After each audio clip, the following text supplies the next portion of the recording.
Hello students, how are you all? I hope you all are doing great. I am Neha Rajvanshi and I welcome you all in our today's class, that is English class of class 10. So students, we have been reading our second chapter, that is A Long Walk to Freedom, okay? And in the previous video we have completed reading the chapter. In this video we will see the comprehension part and we will solve the questions, okay? So let's begin. Question first, where did the ceremonies take place? Can you name any public buildings in India that are made of sandstone? Okay, so in the first question we have to tell that the ceremonies, okay, the inauguration ceremonies that were taking place in South Africa. So we have to name the place कि वो सारी ceremonies जो थी वो कहाँ पर हो रही थी, हमें ये बताना है. And secondly we have to tell that do we have any idea about some public buildings in India that are made of sandstone? Okay, तो हमें बताना है कि क्या इंडिया में कुछ बिल्डिंग्स के बारे में हमें पता है क्या जो बिल्डिंग सैंडस्टोन से बनी हुई है. Okay, let's see the answer. The ceremonies took place in the lovely sandstone amphitheater. It was formed by the Union Buildings in Pretoria. तो ceremonies थी, inauguration ceremonies that were taking place in the lovely sandstone amphitheater. And now what is amphitheater? We all are aware about the amphitheater. It is an open theater, right? और ये कहाँ पे था? Pretoria is one of the city in South Africa. So South Africa का एक city है Pretoria का. Pretoria में जो यूनियन बिल्डिंग्स थी वहाँ पे एक एम्फीथिएटर था, वहाँ सारी सेरेमनीज हो रही थी. The public buildings in India that are made of sandstones are the Red Fort, Jama Masjid, North and South Blocks, Parliament House, etc. And secondly, we have to tell about some public buildings that are made of sandstones in India. So we can name some buildings. They are Red Fort, Jama Masjid, North and South Blocks, Parliament House, etc. तो ये सारी building जो India में है ये भी बनी हुई है सैंडस्टोन से. Okay, next question, can you say how 10th May is an autumn day in South Africa? So while reading the chapter we have read that Nelson Mandela has mentioned 10th May is like a lovely autumn day. Okay, so हमें बताना है कि 10th May को lovely autumn day क्यों कहा गया है. Answer, 10th May is an autumn day in South Africa because of weather. So first reason that 10th May is called as a autumn day is that in May in South Africa the season, the weather जो वहाँ पे होता है वो होता है autumn. Okay, तो autumn का सीजन होता है साउथ अफ्रीका में मई के टाइम में, इसीलिए कहा गया है autumn.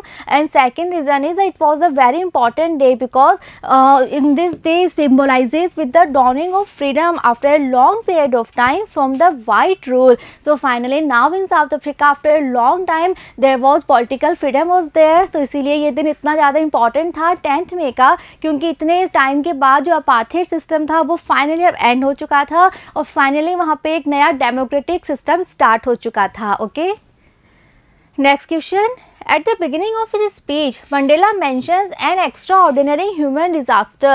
What does he mean by this? What is the glorious human achievement he speaks of at the end? Okay, so अब हमें बताना है कि जब नेल्सन मंडेला अपनी स्पीच दे रहे थे, जब उन्होंने अपनी ओथ ले ली थी, उन्होंने प्लेज कर लिया था, उसके बाद when he gave his speech, so in his speech he mentions and about extraordinary human disaster.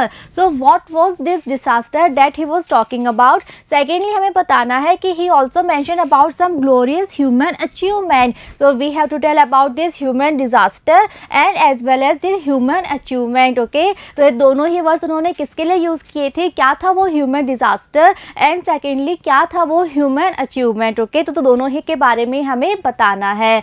Answer, at the beginning of his speech Mandela mentions N extraordinary human disaster. तो अपनी स्पीच के beginning में starting में उन्होंने mention किया था about something human disaster. By this he means the white rule in South Africa over the blacks. And what was this disaster? This disaster was the white rule, or we can say the white supremacy that was there in South Africa, or it was the white rule over the blacks. It lasted very long and this system, this supremacy was there for a long period of time. It was really a disaster of white men ruling over the black, and it was actually a disaster. It was a very horrible situation, very terrible situation for the black people because the white people were there to dominate them or to torture them. Okay, he is talking about apartheid, that is a political system that separates people according to their race. And what is the actual meaning of disaster here? So he is talking about apartheid. Okay, तो disaster से उनका meaning है वो political system, apartheid को वो यहाँ पे refer कर रहे हैं, वो सिस्टम जो कि लोगों को उनकी रेस के बेस पे क्या करता है, सेपरेट कर देता है. ओके, उनको डिवाइड कर देता है, उनके बीच में डिस्क्रिमिनेशन वो क्रिएट करता है. The glorious human achievement is getting political independence from the white rule by the black natives and the formation of first democratic non-racial government. और सेकंड जो उन्होंने अपनी स्पीच में मेंशन किया था अबाउट glorious human achievement, तो ये achievement क्या था जिसके बारे में he is talking about here. So this achievement is getting political independence from the white rule by the black natives and the formation of first democratic non-racial government. तो वो achievement क्या था कि फाइनली जो अपार्थाइड सिस्टम था वो and हो चुका था और अब फाइनली जो साउथ अफ्रीका था वो एक पॉलिटिकली इंडिपेंडेंट कंट्री बन चुका था. वहाँ पे फर्स्ट डेमोक्रेटिक गवर्नमेंट फॉर्म हो चुकी थी. वो डेमोक्रेटिक गवर्नमेंट जो कि कैसी थी, नॉन रेशियल थी. ओके, सो अब जो ब्लैक पीपल थे they were having the equal rights as well as the white people. Okay, तो अब सभी के पास इक्वालिटी थी, फ्रीडम था और सभी इक्वल राइट्स को एंजॉय कर रहे थे. So now in the history of South Africa it was for the first time that there was a democratic government that was freely and fairly elected, and it was a non-racial government. That's why Nelson Mandela called it a great human achievement, right? Next question. What does Mandela thank the international leaders for? Okay, so next question is that in that inauguration ceremony there were many representatives, or we can say many dignitaries were there from the different countries of the world, and in his speech Nelson Mandela gave his thanks to all the leaders. So हमें बताना है कि Nelson Mandela ने उन सभी international leaders को, उन सभी रिप्रेजेंटेटिव्स को, उन सभी डिग्निटरीज को जो वहाँ इनॉग्रेशन सेरेमनीज को अटेंड करने के लिए आए हुए थे, उन सभी को नेल्सन मंडेला ने अपना थैंक क्यों दिया? Okay, answer, he thanks the international leaders for coming to take possession with the native people of South Africa. It is a common victory for justice, peace and human dignity. तो क्यों Nelson Mandela ने सबको thanks कहा था अपनी speech में? तो reason क्या था? उन्होंने थैंक्स कहा था सभी इंटरनेशनल लीडर्स को, क्योंकि वो वहाँ पर आए थे ये देखने के लिए कि जो साउथ अफ्रीका के नेटिव पीपल हैं, जो साउथ अफ्रीका के सिटीज़न हैं, आज उन्हें कितनी बड़ी अचीवमेंट मिली है, आज फाइनली उनको ये जो इंडिपेंडेंस मिली है, फ्रीडम मिली है, वो देखने के लिए वो वहाँ पर आए थे. और उन्होंने एक और बात कही थी कि ये कॉमन विक्ट्री है. तो नेल्सन मंडेला ने कहा था कि this is a victory not only for the citizens of South Africa, not only for the people of South Africa, but it is a common victory for the entire world. It is a common victory for the entire humanity, और we can see it is a common victory for the humankind, because it was the victory for justice, for peace and for human dignity. So Nelson Mandela ने कहा था कि ऐसा नहीं है कि सिर्फ साउथ अफ्रीका के जो सिटीजन्स हैं ये उनकी विक्ट्री है, ये उनके लिए एक अचीवमेंट है, बल्कि ये संपूर्ण मानवता के लिए, और हम कह सकते हैं द एंटायर ह्यूमैनिटी और द एंटायर ह्यूमन काइंड के लिए ये इक्वली ही इम्पॉर्टेंट डे है. तो इन सभी के लिए अचीवमेंट की बात है. इसीलिए उन्होंने सभी इंटरनेशनल लीडर्स का जो वहाँ पे इनॉग्रेशन सेरेमनी में थे उन सभी का उन्होंने थैंक्स कहा था, right? Next question, what ideals does he set out for the future of South Africa? Okay, so अब हमें बताना है कि उन्होंने अपनी स्पीच में एक और बात बोली थी कि अब जबकि साउथ अफ्रीका में फाइनली एक डेमोक्रेटिक गवर्नमेंट बन चुकी थी, एक नॉन नेशनल गवर्नमेंट बन चुकी थी, एक ऐसी government that was elected freely and Fairlie. So now what ideals he set? Okay, उन्होंने क्या कहा था कि जो हमारी गवर्नमेंट है उनके सामने क्या क्या आइडियल्स हैं, वो अब साउथ अफ्रीका में क्या करना चाहेंगे, साउथ अफ्रीका के सिटीजन्स के लिए, साउथ अफ्रीका कंट्री के लिए क्या क्या आइडियल्स उन्होंने सेट किए थे. Okay, answer, he sets out the ideals of liberating his people from various bondages. These are of poverty, deprivation, suffering, gender and other discrimination. तो उन्होंने अपनी स्पीच में कहा था कि साउथ अफ्रीका को इतने टाइम बाद आज का ये दिन देखने को मिला है जब फाइनली यहाँ पे एक फ्रीडम है, सभी के लिए इक्वालिटी है. इसीलिए उन्होंने कहा था कि अब हमारे गवर्नमेंट अब सिर्फ यही यही ट्राई करेगी, सिर्फ एक पर्पज़ है हमारे गवर्नमेंट का कि हम यहाँ के सभी लोगों को लिबरेट करेंगे, फ्रीडम करेंगे हर तरह की बॉन्डेजेस से, हर तरह के रेस्ट्रिक्शन जो कि यहाँ के लोगों पर लगाए गए हैं अब तक, उन सभी रेस्ट्रिक्शन से हम उन्हें फ्री कर देंगे, हर तरह की फ्रीडम हम उन्हें देंगे। तो किसी भी तरह का रेस्ट्रिक्शन, किसी भी तरह का डिस्क्रिमिनेशन अब यहाँ पर नहीं होगा। फिर चाहे वो डिस्क्रिमिनेशन हो पॉवर्टी के बेस पे, चाहे डिप्रीवेशन हो, उनको किसी ना किसी चीज़ से रोका गया हो, डिप्राइव्ड किया गया हो, किसी भी तरह की सफरिंग नहीं होगी, डिस्क्रिमिनेशन नहीं होगा, ना ही जेंडर के बेस पे और ना ही अदर किसी बेस पे किसी भी तरह का डिस्क्रिमिनेशन वहाँ पर नहीं होगा। सो द ओनली पर्पस और we can say the only ideal for the government was that now in South Africa there will be freedom और we can say there will be equality for all the people, किसी भी base पे, regardless of the skin colour, regardless of the gender, okay, regardless of the financial condition, all the people will be equal and free. Okay, so ये था उनकी government का एक ideal जो वो करना चाहते थे साउथ अफ्रीका में अपनी गवर्नमेंट के द्वारा, right. Next question, What do the military generals do? How has their attitude changed and why? So next हमें बताना है, हमने पढ़ा था कि इनॉग्रेशन सेरेमनी में वहाँ पे एयर शो भी हुआ था, सारी चीज़ें हमने पढ़ी थी चैप्टर में, और साथ में हमने पढ़ा था कि वहाँ पे जो मिलिट्री जनरल्स थे वो भी नेल्सन मंडेला के पास आते हैं। तो हमें बताना है, हमारा क्वेश्चन है कि वो मिलिट्री जनरल्स जो थे व्हाट डिड दे डू, उन्होंने नेल्सन मंडेला के पास में आके क्या किया। सेकंड हमें बताना है कि उनका जो एटीट्यूड था, अब उनका एटीट्यूड चेंज था, पहले से चेंज था, यानी कि इन्होंने पहले क्या किया था, पहले इनका एटीट्यूड टुवर्ड्स नेल्सन मंडेला क्या था, और अब now when Nelson Mandela is the first black president of South Africa, so now अब उनका एटीट्यूड क्या है, तो उनके एटीट्यूड में क्या चेंज आया था, और हमें बताना है रीज़न कि उनके एटीट्यूड में जो चेंज था वो क्यों आया था। Okay, let's see the answer.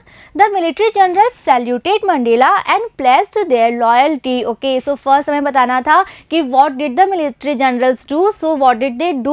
They saluted Nelson Mandela and they pledged their loyalty. They pledged that now on they are loyal towards the country, they are loyal towards the president, towards the government. Okay, their attitude changed because earlier they also followed the white supremacy and because of that they was arrested Mandela when he was protesting against it. और उनके attitude में change क्या आया था? Earlier the same military generals who are now saluting to Nelson Mandela, the same military generals arrested Nelson Mandela. Why? Because he was struggling, or we can say he was protesting against the white supremacy, or we can say against the apartheid system that was there in South Africa. So South Africa में पहले जब apartheid system था, जब वहाँ पे white supremacy थी और जो white people थे they used to dominate black people, they used to torture black people. So Nelson Mandela along with many other people they all were protesting against this system. So जो white people थे उन्होंने इन्हीं military generals के द्वारा उनको arrest करवाया था, उनको जेल में रखा था, प्रिजन में रखा था, और यही मिलिट्री जनरल्स का एटीट्यूड अब क्या था, अब नाउ जब नेल्सन मंडेला जो है वो प्रेसिडेंट बन चुके हैं, तो वही मिलिट्री जनरल्स जिन्होंने कुछ समय पहले इनको अरेस्ट किया था, अब वही नेल्सन मंडेला के पास आ रहे थे, उनको सैल्यूट कर रहे थे और प्लेज कर रहे थे कि अब वो पूरी तरह से लॉयल है उनके लिए, गवर्नमेंट के लिए और कंट्री के लिए।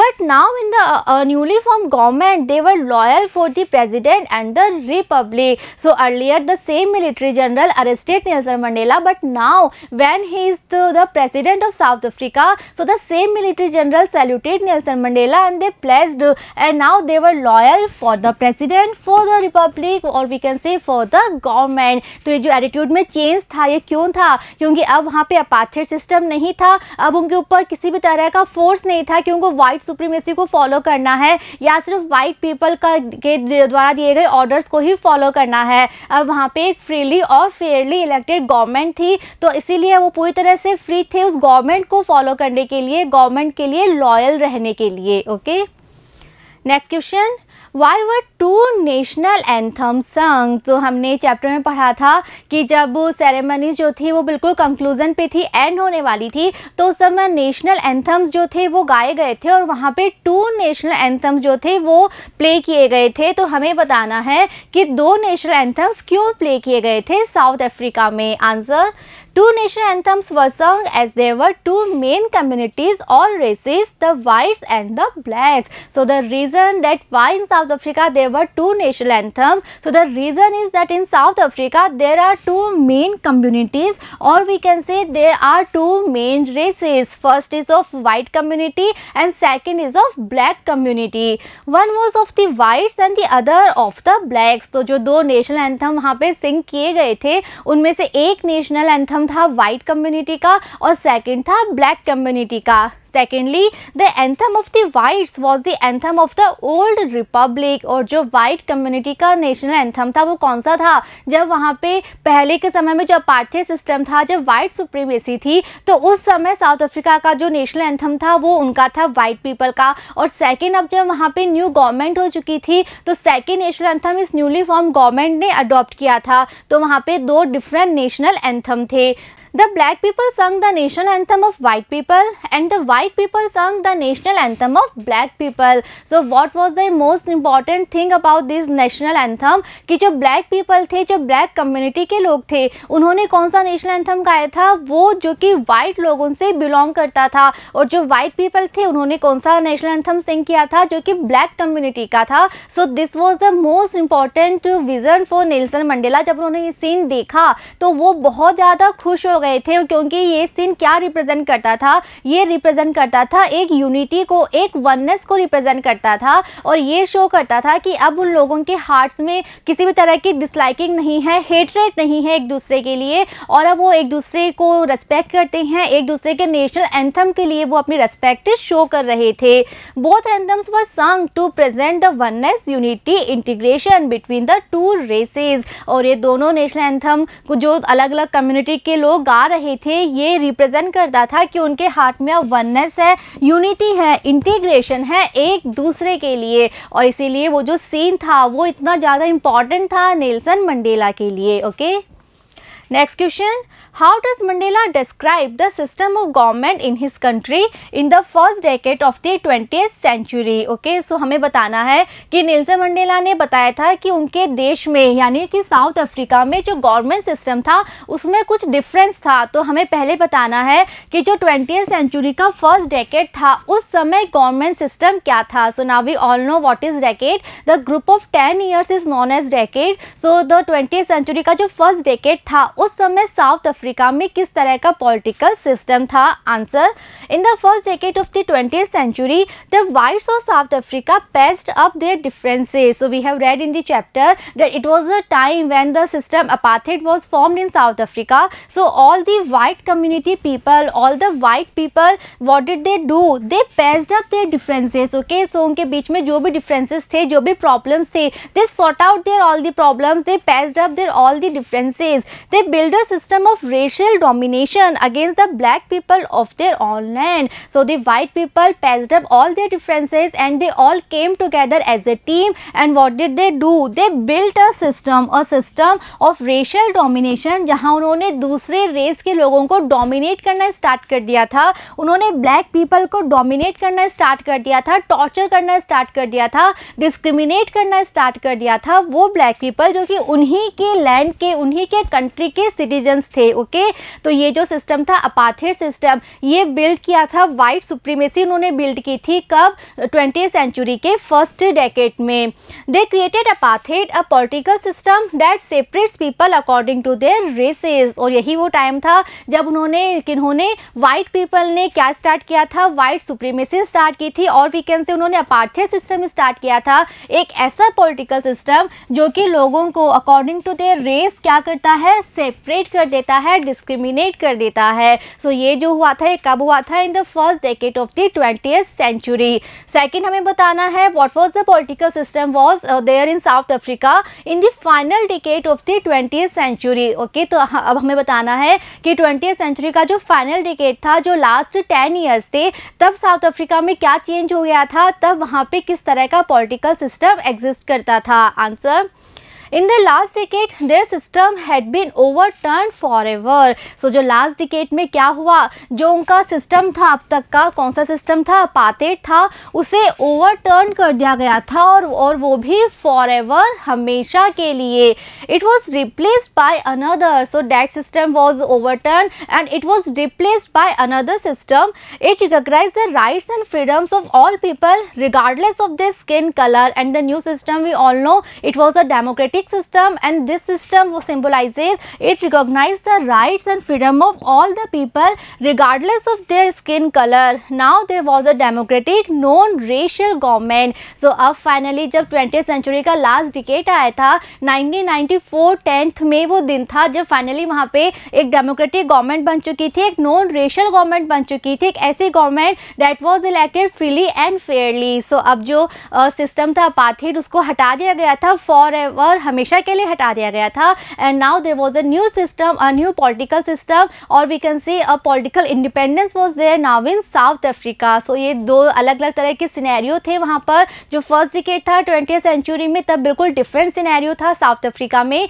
और last decade in the 20th century now there was a totally different scenario in the political system in South Africa. Okay, next question, what does courage mean to Mandela. So जब हम chapter पढ़ रहे थे हमने discuss किया था, we have discussed earlier what is the meaning of courage by Nelson Mandela. Nelson Mandela के according courage word का क्या मीनिंग है? Answer, by courage Mandela means not the absence of fear but the triumph over it. So it is very important कि Mandela के according courage word का मतलब है it is not the absence of fear but actually it's a triumph over it. Okay, so if a person is fearless, he is totally fearless, he is not having any kind of fear, then he is not courageous man.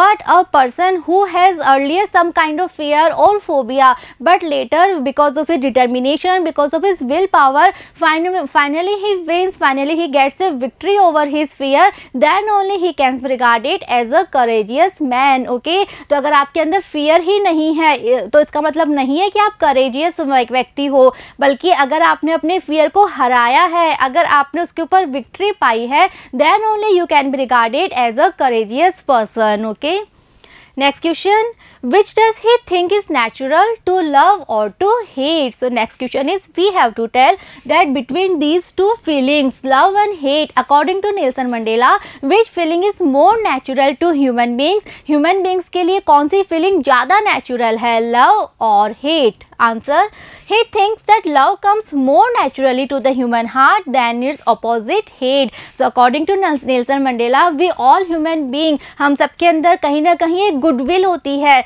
जो एक ऐसी goodwill जो कि छुप तो सकती है, date can be hide but date can never ever be extinguished. और वही गुडविल जो है उसी की वजह से जो लव है, that feeling is more natural to us, it is more natural to our heart than its opposite and that is hate. So Nelson Mandela के अकॉर्डिंग हम सभी ह्यूमंस के लिए जो लव फीलिंग है वो ज़्यादा नेचुरल है according comparatively to its opposite. And what is the opposite of love? It is hate. तो इसीलिए उन्होंने कहा था कि जो बच्चा जब बड़ा होता है तो वो हेट करना सीखता है. तो अगर एक बच्चा हेट करना सीख सकता है तो कितना ऑब्वियस है कि हम उसे लव करना भी सिखा सकते हैं. और लव करना तो एक बच्चा ज़्यादा इजीली सीखेगा. क्यों? क्योंकि जो लव है वो एक ऐसी फीलिंग है जो हमारे लिए ज़्यादा नेचुरल है. Okay, next question, what twin obligation does Mandela mention? So in the chapter we have read that Nelson Mandela talked about two different kinds of obligation, or we can say two different kinds of duties or responsibilities. So हमें बताना है कि वो twin means two, तो वो two different kinds of obligations क्या क्या है जिनके बारे में नेल्सन मंडेला ने हमें बताया था. Answer, he mentions the twin obligations. One, obligations to his family, his parents, his wife and children.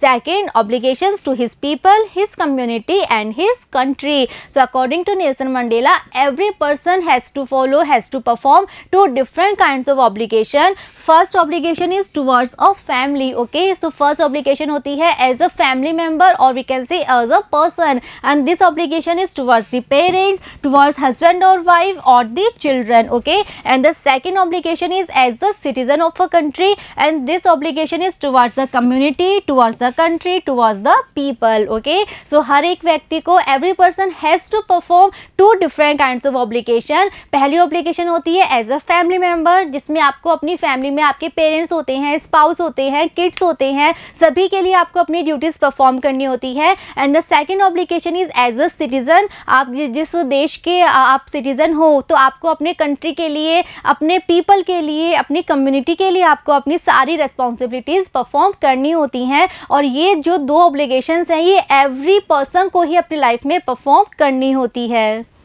Next question, what did being free mean to Mandela as a boy and as a student? How does he contrast these transitory freedoms with basic and honorable freedoms? Okay, so in the chapter we have read that Mandela talked about through the word freedom. Okay, so when he was in his childhood, when he was a boy, then the meaning of freedom was different for him, and when later some time when he was a student, then again the meaning of freedom was different for him, है ना. तो हमने पढ़ा था chapter में कि जब वो एक छोटे बच्चे थे तब उनको लगता था कि he is already free, so the hunger of freedom was not there in his mind. But later when he grew up and he was a student, तब उनको लगता था कि उनको थोड़ी सी फ्रीडम्स चाहिए. लेकिन उस समय उनको कौन सी फ्रीडम्स चाहिए थी? Transitory freedoms was the thing that he needed eight that time. तो हमें बताना है कि जब वो फाइनली समझ जाते हैं कि ट्रांजिटरी फ्रीडम जो है रियल फ्रीडम नहीं है, तो उन्होंने क्या कॉन्ट्रास्ट बताया था, क्या डिफरेंस बताया था ट्रांजिटरी फ्रीडम्स में और बेसिक और ऑनरेबल फ्रीडम्स में. ओके, तो हमें क्या क्या बताना है? फर्स्ट हमें बताना है कि जब वो ही वॉज अ बॉय, तब उनको क्या लगता था, फ्रीडम का क्या मतलब है. When he was the student, तब उनके लिए फ्रीडम का क्या मतलब था. और फाइनली हमें बताना है कि उन्होंने किस तरह से डिफ्रेंशिएट किया है ट्रांजिटरी फ्रीडम्स को और बेसिक और ऑनरेबल फ्रीडम्स को. Okay, so let's see the answer. As a boy, Mandela meant by being free to wander in the fields near his hut. It was to swim and to run through the village. Also, it was to roast mealies at night and to ride the bull. So, when he was in his childhood, when he was a boy, तो उनके लिए freedom का मतलब था वो सब कुछ करना जो कि वो करना चाहते थे. और उनके लिए फ्रीडम क्या थी? उनके लिए फ्रीडम का सिर्फ इतना ही मतलब था that he could wander in the fields, he could go to swim, he could run through the village, he could roast his mealies और food at night time and he could ride the bulls. So जब वो एक boy थे, so at that time he realise that he is already free, so the hunger of freedom was not there in his heart. Okay, as a student he meant to be free to stay out at night. It was to read what he please to read and to go where he chose. और फिर जब वो थोड़े बड़े हो जाते हैं, now when he is a student, तो उनको लगता था कि now he needed some kind of freedom but only transitory freedom. Okay, and as a student उनको फ्रीडम के लिए क्या चाहिए था? उनको फ्रीडम के लिए सिर्फ यही मतलब था कि वो रात को बाहर रह सके, वो सब कुछ वो पढ़ सके, that he wanted to read and he could go anywhere where he wanted to go. It was also to be as per his potential. Okay, this were the transitory freedoms. लेकिन फाइनली वो realise करते हैं कि ये जो freedoms हैं ये तो ओनली ट्रांजिटरी फ्रीडम्स है, ऐसे फ्रीडम है जो कि बेसिक या रियल फ्रीडम नहीं है. But the basic and honourable freedoms were the freedoms for the people. This were to live with dignity and self respect. और फाइनली ये रियलाइजेशन उनको होता है कि बेसिक फ्रीडम जो होती है, ऑनरेबल फ्रीडम जो होती है, वो ये होती है कि हम अपनी लाइफ डिग्निटी के साथ और एक सेल्फ रेस्पेक्ट के साथ हम अपनी लाइफ जी सके. That is the real freedom और we can say the basic and honourable freedom. So ये रियलाइजेशन उनको बहुत बाद में होता है कि नहीं, वो फ्री नहीं है, फ्रीडम तो उनसे पहले ही ले ली गई है. और सिर्फ उनसे ही नहीं, the entire black community is not free. और जो फ्रीडम उनको अब चाहिए थी वो थी basic freedom, honourable freedom, freedom to live a life with dignity and with a feeling of self respect. Okay, next question. Does Mandela think the oppressor is free?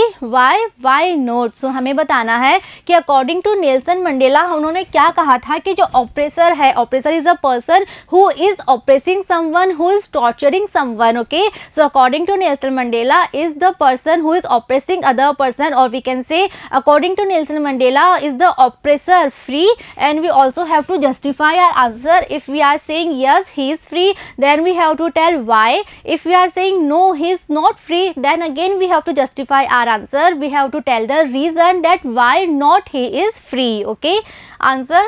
Mandela thinks that the oppressor is not free like the oppressed. तो Nelson Mandela ने बहुत ही अच्छे से अपनी बात explain करते हुए हमें बताया था कि जो ऑप्रेसर है वो भी फ्री नहीं है, बिल्कुल उसी तरह जिस तरह से कि जो ऑप्रेस्ड है वो फ्री नहीं है। So who is oppressor? Who is oppressing someone and who is oppressed?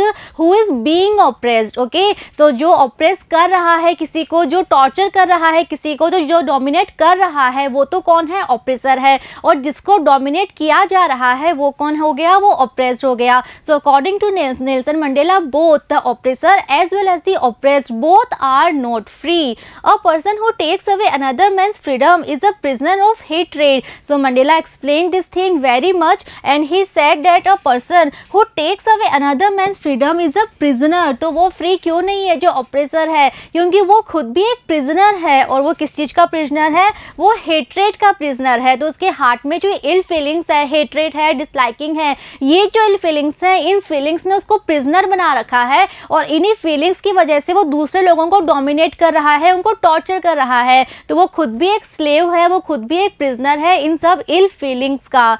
He is locked in A prejudice and narrow mindedness. और वो एक प्रिजन में लॉक्ड अप है और वो जो प्रिजन है that is made up of prejudice and narrow mindedness. So for him both the oppressed and the oppressor are robbed of their humanity. So according to Nelson Mandela, जो oppressed है उसके पास भी humanity नहीं है, उसकी humanity भी ले ली गई है। और जो ऑप्रेसर है उसमें भी ह्यूमैनिटी नहीं है, उसके हार्ट में भी ह्यूमैनिटी की जगह ये इल फीलिंग जो है ये सब आ चुकी हैं। इसीलिए जितना ज़रूरी ऑप्रेस्ड को फ्री करना है, इक्वली उतना ही ज़रूरी है कि हम ऑप्रेसर को भी फ्री करें। तो दोनों ही स्लेव हैं, दोनों ही प्रिजनर हैं, इसलिए दोनों को ज़रूरत है फ्रीडम की, फ्री होने की। Okay, next question, why did such a large number of international leaders attend the inauguration? What did it signify the triumph of? Okay, so next question में हमें बताना है कि वो जो इनोग्रेशन सेरेमनी हो रही थी साउथ अफ्रीका में, उसे अटेंड करने के लिए there were so many international leaders were there from different countries. So ये जो इतनी बड़ी गैदरिंग थी इंटरनेशनल लीडर्स की, वो क्यों थी? वो सभी वहाँ पे क्यों आए थे उस फंक्शन को अटेंड करने के लिए? और साथ में हमें बताना है कि ये चीज़ क्या सिग्निफाई करती है, किस चीज़ की ट्रायम्फ को, किस चीज़ की विक्ट्री को ये सिग्निफाई करती है। Okay, answer, a large number of international leaders attended the inauguration to pay their respects to the newly formed government that was freely and fairly elected. So the reason that why so large number of international leaders were there in South Africa on the inauguration ceremony was that they were there just to pay their respect. Okay, तो हमने पढ़ा था पहले कि जब south Africa में apartheid system था तब तो सभी कंट्रीज ने क्या किया था, अपने रिलेशंस तोड़ दिए थे साउथ अफ्रीका से। हर तरह के पॉलिटिकल डिप्लोमेटिक रिलेशन उन्होंने बिल्कुल एंड कर दिए थे, क्योंकि वो अपार्थाइड सिस्टम को बिल्कुल भी सपोर्ट नहीं करना चाहते थे, because that was very unfair और very unkind system. But now when in South Africa there was a democratic system, South Africa got political independence. तो सारे कंट्रीज के लीडर्स क्यों आए थे? अपनी रेस्पेक्ट शो करने के लिए, अपना सपोर्ट शो करने के लिए आए थे उस न्यूली फॉर्म गवर्नमेंट के लिए। ओके, और वो गवर्नमेंट कैसी थी? That was the government that was freely and Fairlie elected. तो इस डेमोक्रेटिक गवर्नमेंट को सपोर्ट करने के लिए, इस डेमोक्रेटिक सिस्टम के लिए अपनी रेस्पेक्ट शो करने के लिए सभी कंट्रीज के जो फेमस डिग्निटरीज थे, जो रेस्पेक्टफुल लीडर्स थे, all the leaders were there in South Africa just to pay their respect और just to show their support. Okay, it signified the triumph of human freedom and democracy. और इस सब का क्या मतलब था? ये सब चीज़ें सिग्निफाई करती थी ह्यूमन फ्रीडम एंड डेमोक्रेसी की विक्ट्री को। That finally it is a victory for human freedom, it was the victory of democracy.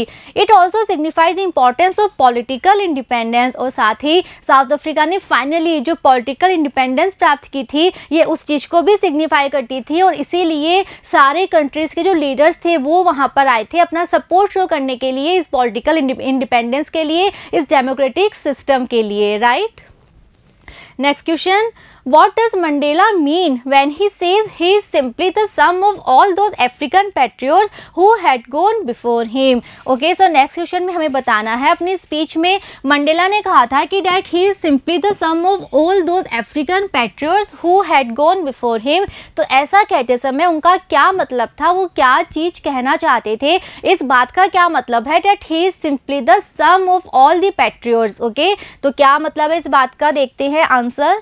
By saying that he is simply the sum of all those African patriots, Mandela wants to pay his tribute to all the people who have sacrificed their lives for the sake of freedom. So जब Nelson Mandela ने बात कही थी that he is simply the sum of all the patriots, he actually wanted to pay his tribute to all the people who have sacrificed their lives for the sake of freedom. तो वो ये कहना चाहते थे कि वो patriot जो कि अब नहीं है, who have sacrificed their life already, जो कि आज के दिन देखने के लिए यहाँ नहीं है, तो ये जो आज जितना बड़ा चेंज आया है साउथ अफ्रीका में, इसका क्रेडिट उन्हें जाता है, उनकी वजह से आया है। तो वो अपना ट्रिब्यूट देना चाहते थे, वो क्रेडिट देना चाहते थे उन सभी पैट्रियोट्स को जिनके स्ट्रगल, जिनके करेज, जिनके सेक्रीफाइस की वजह से फाइनली साउथ अफ्रीका में ये दिन आया था, इतना बड़ा अचीवमेंट साउथ अफ्रीका को मिला था।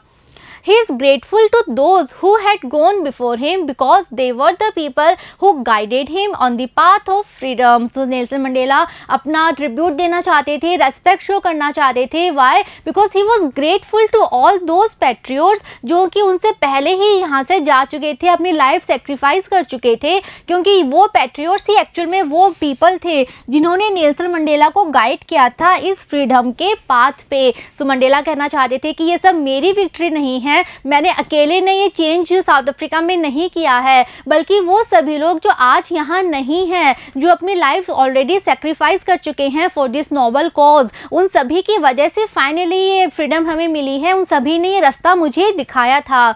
He could form a non racial government and bring freedom and equality to all people just because of those patriots. तो वो कहना चाहते थे कि अगर finally he is able to bring this freedom in South Africa, to form a government, a democratic government in South Africa, so all the credit goes to all those patriots because उन्हीं patriots की वजह से ही वो ये सब कर पाए हैं कि साउथ अफ्रीका में एक डेमोक्रेटिक गवर्नमेंट को वो फॉर्म कर पाए हैं, साउथ अफ्रीका को पॉलिटिकल इंडिपेंडेंस वो दिला पाए हैं, right. Next question, would you agree that the depths of oppression create heights of character? How does Mandela illustrate this? Can you add your own examples to this argument? So हमने पढ़ा था, Nelson Mandela ने कहा था कि अगर हमें heights of character create करने हैं, यानी कि बिल्कुल ग्रेट पर्सनैलिटीज़ जो कि बहुत, जिनके पास बहुत ज़्यादा विजडम हो, करेज हो, बिल्कुल हाई रैंक की जो पर्सनैलिटीज़ हैं, अगर वो हमें क्रिएट करनी है, वो हमें प्रोड्यूस करनी है, तो वो कभी तभी हो पाएगा जब हम क्या करेंगे, डेप्थ्स ऑफ ऑपरेशन करेंगे, यानी उनके अकॉर्डिंग जिस व्यक्ति को जितना ज़्यादा ऑप्रेस किया जाता है, जितना ज़्यादा उसको टॉर्चर किया जाता है, फाइनली वो उतनी ही ग्रेट पर्सनैलिटी में डेवलप हो पाता है। सो हमें बताना है कि क्या इस बात से हम एग्री करते हैं क्या, we have to tell our own view point, okay. Second, हमें बताना है कि नेल्सन मंडेला ने जब ये बात कही थी तो इस बात को इलस्ट्रेट करने के लिए उन्होंने एग्जाम्पल दिए थे, वो एग्जाम्पल हमें बताने हैं। नेक्स्ट हमें बताने हैं some example that we can add from our side supporting this argument, okay। so अगर हम इस बात को से एग्री करते हैं कि हाँ ये बात बिल्कुल ठीक है कि जब जिस व्यक्ति को जितना ज़्यादा हम उसको ऑप्रेस करेंगे, डोमिनेट करेंगे, उतनी ही ग्रेट पर्सनैलिटी में वो फाइनली चेंज हो जाएगा। तो अगर हम इस बात से एग्री करते हैं तो हमें भी कुछ एग्जाम्पल हमें ऐड करने हैं कि हाँ ये एग्जाम्पल भी हम दे सकते हैं जिनके साथ भी ऐसा ही हुआ था, okay. So let's see the answer. It is a fact that the more one is oppressed, the more one becomes strong in character. So first of all, we totally support this thing that this is absolutely true that the more one is oppressed, the more one becomes strong in character. तो ये बात बिल्कुल सच है। And student, you can write your own viewpoint here. अगर आप इस बात से एग्री नहीं करते हैं तो आप अपना व्यू पॉइंट यहाँ पे लिख सकते हैं, but you have to justify your view point. आपको रीज़न देना है कि आप एग्री क्यों नहीं करते, एग्री करते हैं तो आपको रीज़न देना है। So you can write your own answer here as well. So हमारा आंसर है कि हम टोटली एग्री करते हैं, बात बिल्कुल सही है। Mandela says that the decades of operation and brutality produce many patriots. और मंडेला ने एग्जांपल्स देते हुए कहा था कि जो वहाँ पे साउथ अफ्रीका में इतने टाइम से जो ब्रुटैलिटी चली आ रही थी, जो ऑपरेशन चला आ रहा था ब्लैक पीपल का, उसकी वजह से बहुत सारे पैट्रियोट्स जो थे वो साउथ अफ्रीका में प्रोड्यूस हो गए थे। They were like Oliver Tambo, Bose, Walter Sisulus, Chief Luthulis, Yusuf Dadoos etcetera. और उन्होंने बहुत सारे एग्जाम्पल दिए थे. He gave many name of great personalities. So we can quote some name here like Oliver Tambos, Walter Sisulus, Chief Luthulis, Yusuf Dadoos etcetera. More examples from my own side are here. These are of Mahatma Gandhi, Sardar Patel, Lokmanya Tilak, Subhash Chandra Bose, Bhagat Singh, etc. And we can also add some example from our own side. So some examples, some name of the great personalities we can write like Gandhi, Sardar Patel, Lokmanya Tilak, Subhash Chandra Bose, Bhagat Singh, etc. So this is absolutely right कि अगर एक person को आप बहुत ज़्यादा dominate कर दोगे, then only he realizes his inner strength, then only he is aware about his inner courage, and finally he stands up, finally he fights against that domination, against that oppression or against that brutality. Okay, so ये बात बिल्कुल सच है, right? Next question. How did Mandela's understanding of freedom change with age and experience? Okay, so हमें बताना है कि freedom को लेके नेल्सन मंडेला की जो अंडरस्टैंडिंग थी वो चेंज होती जाती है जैसे जैसे उनकी एज बढ़ती है. With the different phases of his life the meaning of freedom changed for him. और उनका जो एक्सपीरियंस है और जो उनका जो एज है उसके अकॉर्डिंग जो फ्रीडम वर्ड है उसका मीनिंग चेंज होता रहता है. तो वो कैसे कैसे चेंज होता है वो हमें बताना है. Answer. First, Mandela thought of personal freedom like doing what one liked. So when he was in his childhood, when he was a boy, so for him what was freedom meant? Freedom was like doing anything that he wanted to do. As he grew older, freedom to raise a family and freedom to earn livelihood started in his mind. And when he grew older, when he was a young man, then what was freedom for him? Then freedom of raise a family and to earn his livelihood was the meaning of freedom. Okay, later he realized freedom as indivisible, but later only he realized that no, this is not freedom, this is only transitory freedoms. Okay, and the real and honorable freedom is something that is indivisible. Okay, he understood that he should try not only for his freedom but the freedom for all the blacks, freedom for fear and prejudice. So we can say with age and experience his perspective about freedom widened. Okay, तो finally उनके अंदर ये realization आता है कि उनको freedom सिर्फ अपने लिए नहीं चाहिए बल्कि entire black community को भी उनको free करना था. freedoms उनको सबको देनी थी क्योंकि freedom is something that cannot be divided. Okay, freedom जो होती है वो indivisible होती है, उसको डिवाइड नहीं कर सकते. अगर उनको फ्रीडम चाहिए थी तो उनको एंटायर ब्लैक कम्युनिटी के लिए भी वही इक्वल फ्रीडम उनको चाहिए थी. और उनको फ्रीडम चाहिए थी हर तरह के फियर से, हर तरह की प्रेजुडिस से. तो इसीलिए हम कह सकते हैं कि according to his age, according to his experience, जैसे जैसे उनकी एज बढ़ती है, उनका एक्सपीरियंस बढ़ता है, उनका जो पर्सपेक्टिव था टुवर्ड्स फ्रीडम वो भी वाइडेंड होता जाता है, वो भी और ज़्यादा बड़ा होता जाता है. Okay, next question. How did Mandela's hunger for freedom change his life? So when finally there was a hunger for freedom in his life, so what was the changes in him? What was the transformation in his life? Okay, so let's see the answer. Mandela's hunger for freedom changed him into a great man, a statesman and a visionary. So when there was the hunger for freedom, or we can say there was a craving, there was the intense desire for the freedom, so there were many changes in him.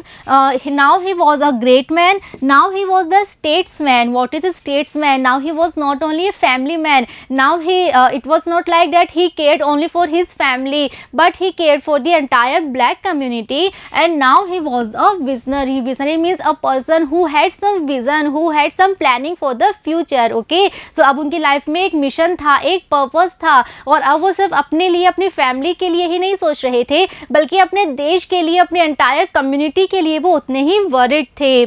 He worked day and night for it. Or now when there was a purpose in his life, so he worked day and night for that purpose. He underwent physical and mental tortures. और उनको इसके लिए बहुत ज़्यादा struggle करना पड़ा था. We have read that he spent 30 years of his life in prison. तो उनको बहुत ज़्यादा फिजिकल और मेंटल टॉर्चर उनको फेस करना पड़ा था.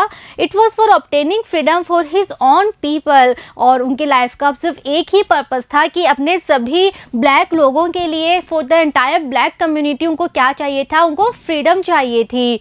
He joined the African National Congress and this changed him from a frightened young man into a bold one who fought against racial prejudice, a law abiding attorney to become a criminal, a family loving husband into a man without a home, life loving man to live like a monk, and when finally he joined the African National Congress. So this was the political party जो उन्होंने join की थी और इसी political party के द्वारा finally वो president बने थे साउथ अफ्रीका के. सो जब उन्होंने पॉलिटिकल पार्टी ज्वाइन की और उनकी लाइफ में एक मिशन आ गया था, एक पर्पस मिल गया था कि मुझे एंटायर ब्लैक कम्युनिटी को फ्री करना है, फ्रीडम दिलानी है, इक्वालिटी दिलानी है. तो उनमें क्या क्या चेंजेस हुए थे? Earlier he was a frightened man but now he was bold enough to do anything. Okay, he was bold enough to fight against the racial prejudice. Earlier he was a law abiding attorney, a citizen who used to follow all the rules and regulations, but later he became a criminal. Earlier he was a family loving husband, but later now he lived like a man without a home. Earlier he used to be a life loving man, a man who used to enjoy his life to the fullest, but later he spent his life like a monk only. Okay, so ये सारे changes थे जो उनकी life में आती हैं जब वो अफ्रीकन नेशनल कांग्रेस ज्वाइन कर लेते हैं और उनकी लाइफ को एक पर्पस मिल जाता है, एक मिशन मिल जाता है. तो एक ग्रेट ट्रांसफॉर्मेशन से वो गुजरते हैं, बहुत ज़्यादा चेंजेस उनको फील होते हैं. तो ये सारे वो चेंजेस थे पहले जहाँ वो रूल्स रेगुलेशंस फॉलो करते हैं, लेकिन बाद में जब वो रियलाइज़ करते हैं कि ये जो रूल्स हैं बहुत अनकाइंड है, अनफेयर है, तो वो उन रूल्स को ब्रेक करना स्टार्ट कर देते हैं. पहले वो बहुत ज़्यादा फ्राइटन थे लेकिन बाद में वो बोल्ड हो जाते हैं. उनके मन में किसी भी चीज़ का डर नहीं रहता. पहले वो सिर्फ अपनी फैमिली तक ही लिमिटेड थे, एक हस्बैंड के रोल में ही थे, लेकिन बाद में वो एक ऐसे व्यक्ति बन जाते हैं जो कि एंटायर देश को, अपने एंटायर कम्युनिटी की उनको चिंता थी. पहले वो अपनी लाइफ को बहुत ज़्यादा इंजॉय करते थे, बहुत ज़्यादा फ़न था उनकी लाइफ में, एंटरटेनमेंट था, लेकिन बाद में वो अपने सारे फ़न को छोड़ देते हैं और अपनी लाइफ वो एज अ मोंक वो स्पेंड करने लगते हैं. So these were the changes that were there in Nelson Mandela's life after having that mission, that purpose in his life, right. So students, we have completed the chapter and we have solved all the questions that were there in the chapter. So I hope now the chapter is very much clear to you all and all the questions will be very easy if you have understood the chapter very well. Okay, so in the next video we will start with our new chapter. So see you in the next video. Thank you.